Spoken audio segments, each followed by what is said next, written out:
What's up gamers, DreamcastGuy here, and it's Top 10 Thursday. On average, I beat about 100 games every single year because gaming is my job and my hobby. Something that I'm really passionate about is trying to track down and conquer some of the hardest stuff ever made. You know, some games can be downright broken occasionally. You'll run into that one boss that's just freaking screwed up. They'll have millions of health, be able to teleport, or just not work. So today, I want to honor those encounters. The bosses that are almost impossible to beat. Let's count down the top 10 of those. Number 10. Ludwig the Accursed. At this point, it's nearly a joke how much people talk about the steep difficulty of Bloodborne, but for this monster, it certainly fits the reputation. Ludwig the Accursed is the opening gory fight of the Old Hunters DLC, and it serves as the ultimate test of your skills. He's fast, does massive damage, and messes with your mind during the battle. When he's not bashing your brains out with combo attacks, Ludwig unleashes a piercing scream that scares the heck out of you to keep you off your guard. He's always trying to open you up for that next swipe. If that wasn't tough enough, at half health he gets out a huge blade and starts ripping into you even more viciously. Conquering this beast without tons of preparation is essentially impossible. Number 9. Supreme Hunter. Early in the life cycle of the PlayStation 3 and Xbox 360, we began to see the dawn of a new style of open-world games. Projects where they gave you incredible superpowers and left you in wide-open cities to be the hero or villain you always wanted. For the most part, I think titles like Prototype handled this balance of insane strength and smart enemies well. That is, until you get to the last boss of this game. The Supreme Hunter is really just a science experiment gone really haywire, and now he's trained to kill you at any cost. To make matters worse, you're trapped with him on a tiny aircraft carrier. That means that all your flying and climbing skills are now useless, and you have to somehow just punch him to death. While I love everything else about Prototype, this climax is brokenly bad. Number 8. The Two Ivans. Throughout the Resident Evil series, there's no evil guy that's probably better known than Albert Wesker. This mastermind has cheated death countless times, been reborn as a nearly unstoppable freak using Umbrella's messed up technology, and quite nearly caused the end of the world. In Umbrella Chronicles, we get to play as him for a chapter and see some of the strange missions he did in secret that were never mentioned in previous games. This level ends with Wesker facing off against two mutants that are just as weird as he is. The Ivans. These creatures have a ton of health, can destroy you in 2 hits, and can only be hurt with headshots since they're wearing bulletproof coats. Oh, and in case I forget to mention it, they are constantly running back and forth on the screen. The only way to win this match is to try over and over until eventually you get lucky and manage to outlast these annoying things. Number 7. Yellow Devil. The original Mega Man may be really old at this point, but the challenge it provides is still legendary for how well put together it is. Every stage combines the need for quick reaction time with a heavy amount of patience to wait for your enemy to leave an opening for your next strike. This is especially true for the absolutely mind-bending Yellow Devil. This giant blob comes onto the screen as a series of bullets and forms into his actual body. His main way of hurting you is to just shift back and forth like this, going from right to left, shredding you into pieces in the process. The only way to dish out some pain on this thing is during the brief moments where his eye is open on his fully built body right before he goes back to shooting you in the face. Trying to beat this frustrating lump of cancer caused me to get hundreds of game overs. Number 6. Terramorphous the Invincible. It's not often that something you're playing flat out tells you that you're totally screwed, and yet when it comes to Borderlands 2, it's really sort of actually admirable that they tell you that you're about to be completely destroyed. The only way to reach Terramorphous is to pick up a quest that's called You Will Die. Seriously. That's the real name of it, and it's super fitting for how impossible this monster is to defeat. Going it alone is pointless, so round up the strongest people you know and get ready to still be completely slaughtered. This creepy octopus throws fire, ice, and rocks all simultaneously from every direction at once. And if that wasn't freaking ridiculous enough, he also has 1,000,000 HP. Bringing down Terramorphous is an achievement few have ever been able to accomplish, but landing that final shot on him is one of the biggest rushes ever. Number 5. Eno.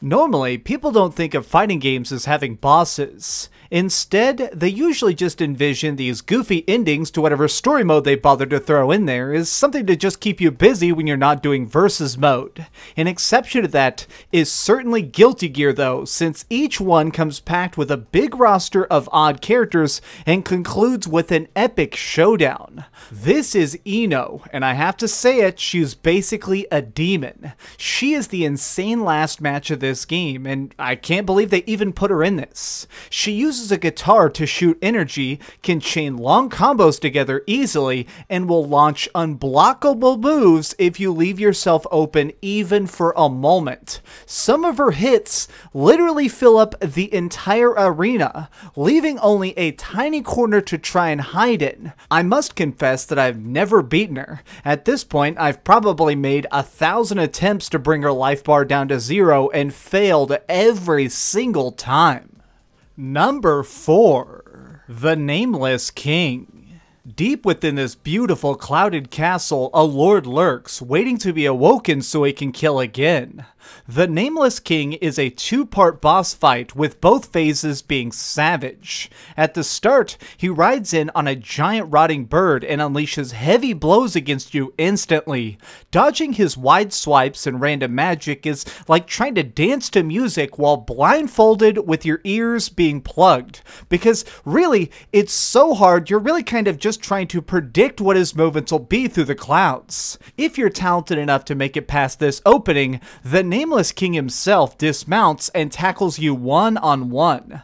This is when things become truly impossible. To say this dude is fast is an understatement. Most of the time, you'll see him preparing a strike only to feel it a moment later. You need to be better than great to drop this monster, so cross your fingers, keep your eyes open, and pray he messes up. Number 3. Riku-Ansem. This might not be a popular opinion, but I fully believe that this confrontation towards the end of the first Kingdom Hearts is quite possibly the most broken fight in the entire franchise. True, other foes like Sephiroth and Kingdom Hearts 2 have more HP, but Riku blending his powers with Ansem is blisteringly hardcore. The largest hurdle to get past is the fact that it's just so quick. This fight, if done properly, can be over in less than 4 minutes. But during those short 140 seconds, you need to concentrate on using every single move at the exact right time. You need to land every hit you can, healing constantly, and making sure you do every single step correct. Because when you make a mistake, he is going to instantly decimate you. As you go from the beginning of the fight to the end of the fight, he just seems to get faster and faster. And by the end, when he's teleporting all over the place and doing downward strikes, you basically just have to hope that he doesn't rain death upon you. Keep in mind, this game has an easy and a hard mode, so if you want to be really psychopathic, you can try this guy on an even higher mode and get yourself ripped. I cannot stand how tough this is. Honestly, I had to look at YouTube tutorial videos just to figure out how to even last a couple seconds. So at least he earns his place this high up on the list. Number 2. Dullahan.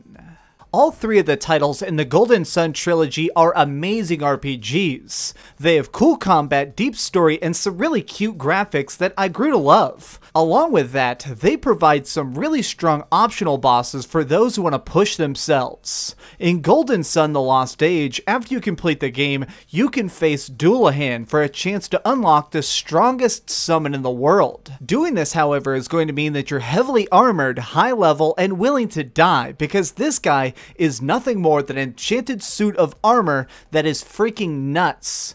The biggest thing that makes him so hard is that he can mess with your stats. The main spells in Golden Sun come from these little creatures you collect called Jinn. You equip them to your heroes to get different magic and prepare yourself for upcoming battles. Well, for some awful reason, Dullahan can force your Jinn to basically be disabled whenever he wants. That means he can turn off your magic and your health and anything he just wants at a whim. What I'm really getting at here is that Dullahan is the kind of monstrous foe who could instantly decimate you whenever he chooses. You basically just have to try and pray that he's not going to put you in the ground the second you mess up. Number 1. Trial 100.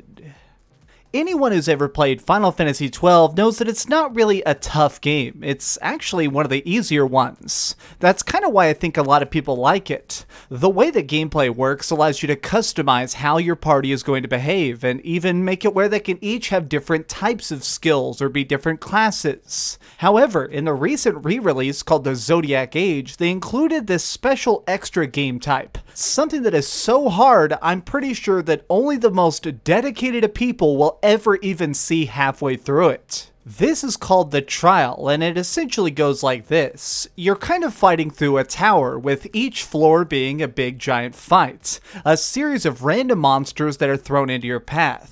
At the beginning, they're quite simple. You know, just tiny little random foes that you'd encounter out in the wild. However, every couple floors you begin to see bigger bosses. And for the 100th trial, the final match is against every single judge in the entire game at the same time.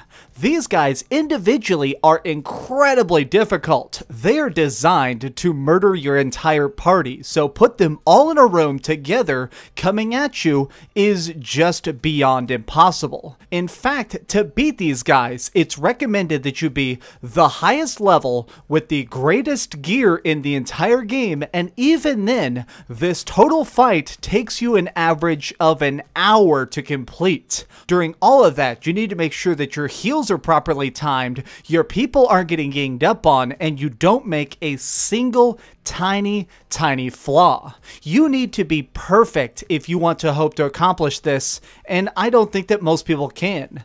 This is flat out impossible. The only people who will ever beat this are crazy Final Fantasy fanatics like me, and for those people, I have to tip my hat in absolute respect.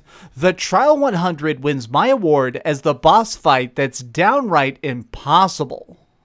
Did your favorite game not make the list? Got an idea for a future top 10? Leave it in the comments down below. Also, if you thought that everything I put on this list was super easy, well, feel free to rip me apart down below.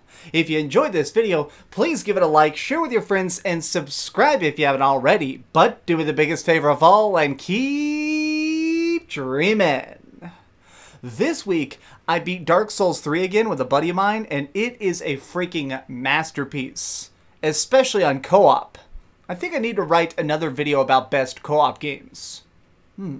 Maybe next week. Oh, hey, I was just playing a little bit of Grand Theft Auto on my Darth Vader PSP. Are you curious what I'm going to come out with next? Well, if you click this button, you'll be subscribed to be the first to know. Also, if you click over here and here, you can see my latest review and my latest top 10. I promise, it was super good.